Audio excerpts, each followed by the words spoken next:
சகாஞ்சி பேசுகின்றேன். நான் இன்று பேச இருக்கும் ஒரு தலைப்பு என்னவென்றால் ஆன்மீக அரசியல்வாதி. ஆன்மீக அரசியல்வாதி இது கான்ட்ரோவர்சியல் ஒரு தலைப்பு தான். ஆன்மீகமும் அரசியலும் கலந்த தன்மையுடைய ஒரு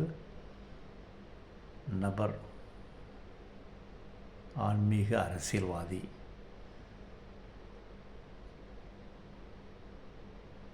இது நடைமுறைக்கு ஒத்து வராத ஒரு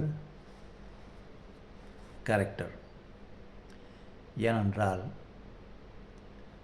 ஆன்மீகவாதி, ஒரு சரியான ஆன்மீகவாதி, மதத்தன்மையுள்ள ஒரு ஆன்மீகவாதி உள்முகமாக பயணித்து தன் ஆத்மாவிற்கு உண்மையாக உறுதுணையாக பணிபுரிபவன் ஆன்மீகவாதி. உள்முகமாக பயணிப்பவன் ஆன்மீகவாதி. ஆனால் அரசியல்வாதி அப்படியல்ல. அவர் வெளிப்புறமாக பயணிப்பவர், தேடலின் உச்சத்தில் இருப்பவர்கள். தன் உணர்வற்ற தேடல் உணர்வுடன் செயல்படுபவர் அரசியல்வாதி.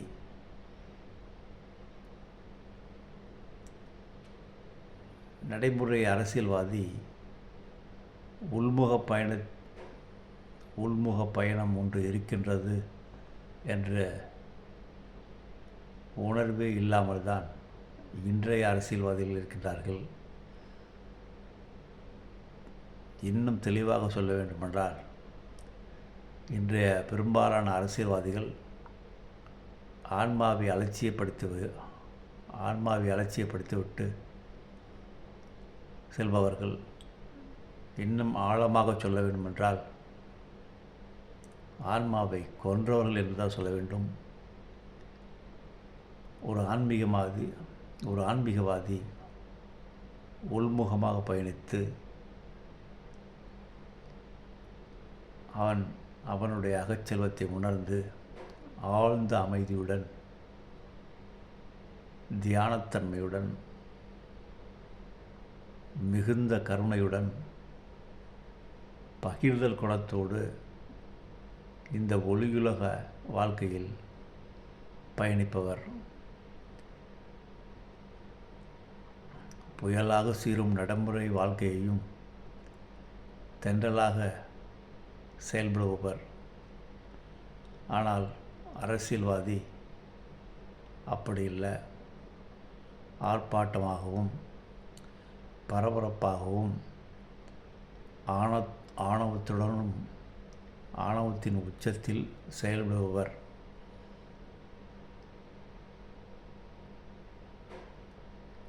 ஆன்மீகவாதி வெளியுலக வாழ்க்கையின் செயல்களால் உள்ளே பாதிக்கப்படாத நபராக இருப்பார். அவரை வெளியுலக செயல்பாடுகள் எதுவும் பாதிக்காது. ஏனென்றால் ஒரு சரியான ஆன்மீகவாதி அவருக்குள் இறைத்தன்மை செயல்படவிட்டு அவர் சாட்சியாக இந்த உலகில் வாழ்ந்து கொண்டிருப்பார். ஆனால் அரசியல்வாதி அப்படி அல்ல. அவர்கள் ஆணவத்தின் உச்சத்தில் இருப்பவர்கள், ஆன்மாவை கொன்றவர்கள், சராசரி மக்களை பொருளாக பயன்படுத்துபவர்கள், பதவிக்காகவும் பணத்திற்காகவும் அவர்கள் வழியாக கீழமை குணங்கள் அனைத்தும் வெளிப்படும். ஒரு சரியான ஒரு தாயுள்ளம் கொண்ட அரசியல்வாதி அவருடைய செயல்பாடு சேவை மனப்பான்மையாக இருக்கும். ஆனால் இப்பொழுதுக்கும் அரசியல்வாதியோ மக்களை சுரண்டுவதற்கு தான் இந்த பதவிக்கு வருகின்றார்கள். அவருடைய ஆணவத்தின் உச்சத்தில் இருந்து கொண்டு நானே தெய்வீகம், நான் தெய்வீகமானவன், நான் பயாலஜிக்கலாக பிறக்கவில்லை என்று அறியாமையால் சுய தம்பட்டம் அடித்துக்கொண்டு மக்களின் வாக்குகளை பெற மதங்களை வியாபாரமாக்கி கொண்டிருப்பவர்கள் பாமர மக்களை தவறாக ட்ரிகர் செய்து அதன் வழியாக வாக்குகளை பெற்று ஆட்சியில் அமரத் துடிப்பவர்கள்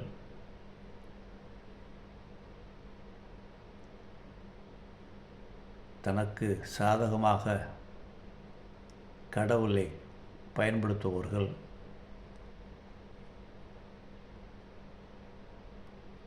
ஒரு ஆணவத்தின் உச்சத்தில் இருக்க ஒரு அரசியல்வாதி ஒரு கடவுளை கொண்டாடுவார், அதற்காக கோயிலையும் கட்டுவார். ஆனால் எதிர்பார்த்த அளவு அந்த கடவுள் அவருடைய அரசியலுக்கு உதவவில்லை என்றால் அந்த கடவுளை கைவிட்டுவிடுவார். அந்த அரசியல்வாதி வேறொரு கடவுளை தத்தெடுத்து கொள்வார். இப்படியாகத்தான் இன்றைய அரசியல்வாதிகள் இருக்கின்றார்கள். ஆனால் ஆன்மீகவாதி தனக்குள் இறைத்தன்மையை செயல்பட விட்டு பொது வாழ்க்கையில் மக்களுக்கு உள்ளார்ந்து பயணிப்பதற்கான ஞான உலகளை பகிர்ந்து கொண்டு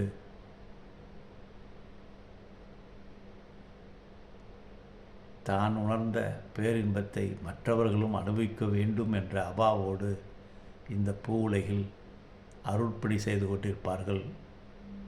ஆனால் அரசியல்வாதி அப்படியல்ல.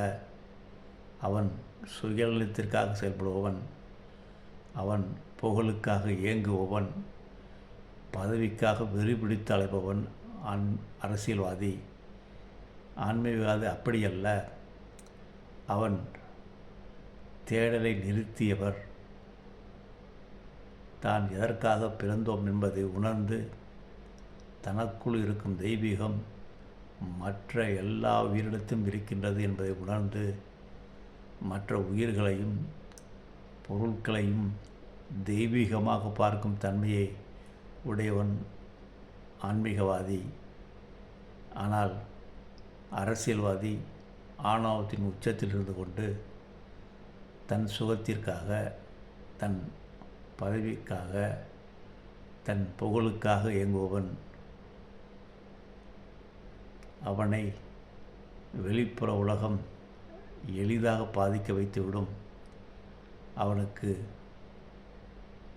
அவனை மக்கள் மதிக்கவில்லை என்றால் அந்த அரசியல்வாதி உள்முகமாக பாதித்து பைத்தியக்கார நிலை கூட அவன் சென்று விடலாம்.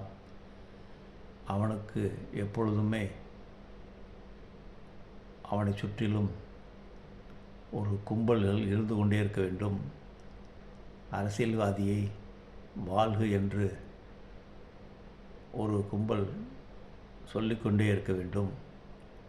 அப்படி இருந்தால்தான் அவன் நிம்மதியாக இந்த உலகில் செயல்படுவான். அவனை பாராட்டவில்லை என்றால் அவன் துன்பத்திற்கு ஆளாகிவிடுவான். எப்படியாவது பாராட்டை பெற வேண்டும் என்று அவன் செயல்படுவன்தான் அரசியல்வாதி. ஆன்மாவை கொன்றவர்கள், மனசாட்சியற்றவர்கள், எதையும் பதவிக்காக செய்ய துடிப்பவர்கள், பதவிக்காகவும் புகழுக்காகவும் மக்களின் சேவையை புறக்கணித்தவர்கள் இன்றைய அரசியல்வாதிகள். முன்பு ஒரு காலத்தில் ஆன்மீகம் கலந்த அரசியல்வாதிகள் இருந்தார்கள். அவர்கள் உள்ளார்ந்து பயணித்து கொண்டே வெளியே மக்களுக்கு சேவை செய்ய துடித்தார்கள். அப்படிப்பட்ட அரசியல்வாதிகளும் இந்த நாட்டில் இருந்து சென்றிருக்கின்றார்கள். இன்றைய சூழ்நிலையில் அப்படிப்பட்ட அரசியல்வாதிகள் இப்பொழுது தோன்றவில்லை. ஏனென்றால் இப்போது ஜனநாயகத்தை விட பணநாயகமாகத்தான் மாறிவிட்டது அரசியலில். அரசியல் என்பது ஒரு வியாபார தளமாகிவிட்டது. பணம் சம்பாதிக்கும் ஒரு கோட்டை தளமாகிவிட்டது. அது சூழ்ச்சியும் போட்டியும் பொறாமையும் மிகுந்த ஒரு தளமாக மாறிவிட்டது. அங்கே சேவை செய்பவர்கள் செயல்பட முடியாத நிலைக்கு இன்றைய அரசியல் களம் உள்ளது. ஆதலால் ஆன்மீக அரசியல்வாதி என்பது ஒரு வார்த்தை ஜாலமாக தான் இன்றைய நடைமுறை வாழ்க்கையில் நாம் பயன்படுத்தி கொள்ள முடியும்.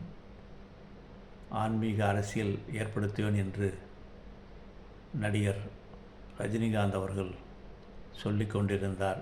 பாவம், அவர் ஒரு அப்பாவி.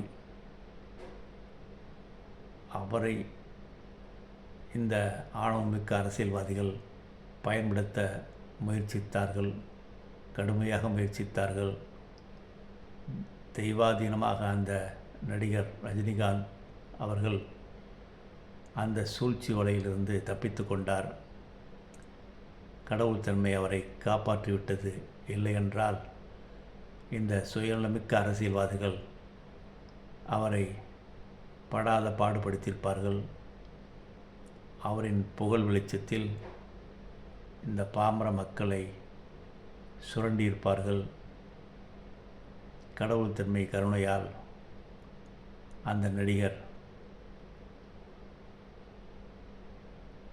அந்த சூழ்ச்சி வலையிலிருந்து தப்பித்து கொண்டார்.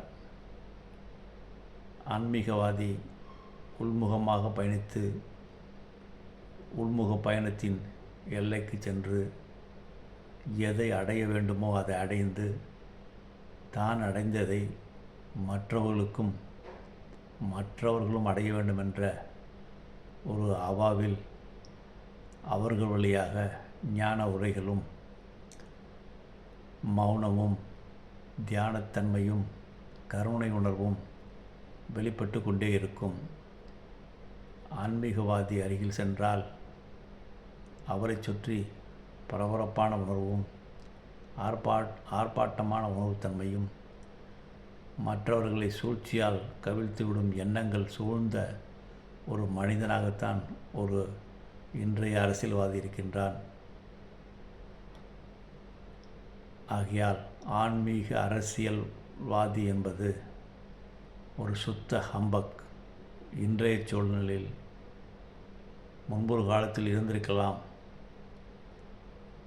ஆனால் இன்றைய சூழ்நிலையில் ஆன்மீகத்தில் அதுவும் மதத்தன்மையற்ற மதவாதிகள் அந்த மதங்களை தவறாக பயன்படுத்தி அந்த மத கருத்தினை தவறாக பயன்படுத்தி பாமர மக்களின் வாக்குகளை பெற்று அந்த பாமர மக்களுக்கு துரோகம் செய்கின்றனர்.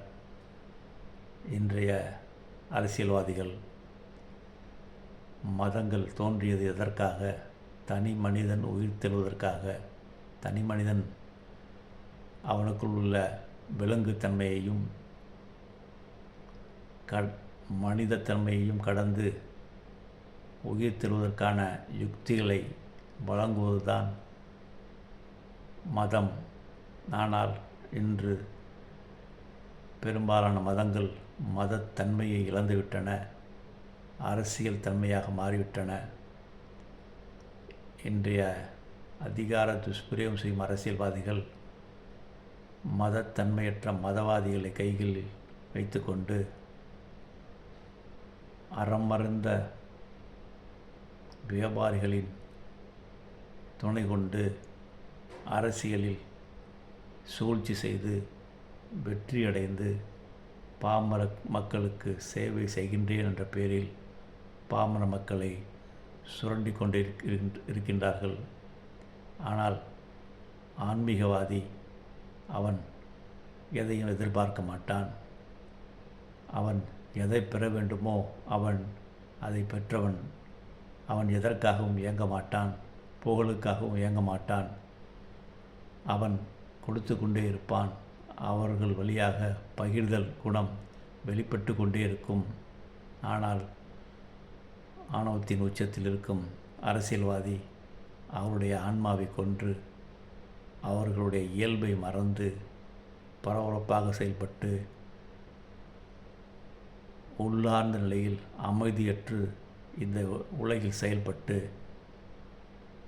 துன்பத்தில் ஆளாகி வருபவர்கள்தான் இன்றைய அரசியல்வாதிகள். ஆன்மீகவாதியும் அரசியல்வாதியும் இன்றைய காலகட்டத்தில் சமமாக பயணிப்பது மிக மிக கடினம்.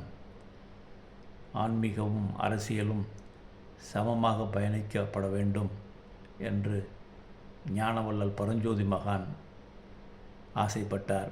ஆனால் இன்றைய காலகட்டத்தில் ஆன்மீகம் போலி ஆன்மீகமாகிவிட்டது, பெயரளவில் ஆன்மீகமாகிவிட்டது.